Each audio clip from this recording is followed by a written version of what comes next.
Le marabout aux mains d'or. Dans un petit village perdu au cœur de l'Afrique de l'Ouest, vivait un vieil homme que tout le monde appelait Babaka, un marabout à la barbe blanche et au regard profond comme un puits. On disait qu'il connaissait les secrets des ancêtres et qu'il avait le pouvoir de multiplier ce qu'on lui confiait.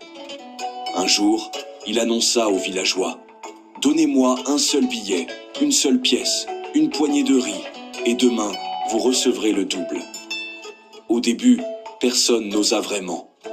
Mais quand la vieille Aïssata récupéra le lendemain 2 sacs de mil, alors qu'elle n'en avait donné qu'un, la nouvelle se répandit comme le feu dans la savane.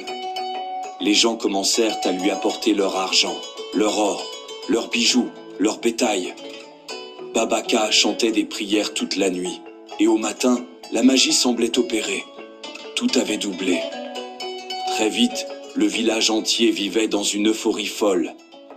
On ne cultivait presque plus, on ne pêchait plus. Les gens attendaient seulement que Babaka multiplie leurs biens. Les castes se remplissaient de sacs de riz, de tissus précieux, de pièces brillantes. Mais un matin, Babaka leur dit « Mes enfants, pour que la magie continue, il faut me confier tout ce que vous possédez. » Une dernière fois. Avides et confiants, les villageois lui donnèrent absolument tout. Leurs économies, leurs récoltes, leurs animaux, jusqu'aux bijoux de mariage et les vêtements de cérémonie.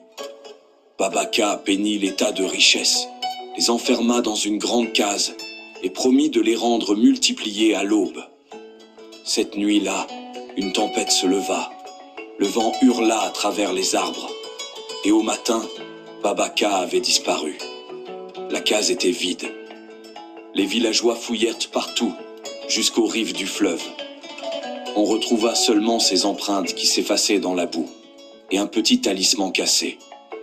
Sans bien, sans bétail, sans réserve, le village dut affronter la saison sèche dans la misère. Certains disaient que Babaka n'était qu'un escroc rusé. D'autres murmuraient qu'il avait été emporté par les esprits, car il avait joué avec des forces interdites.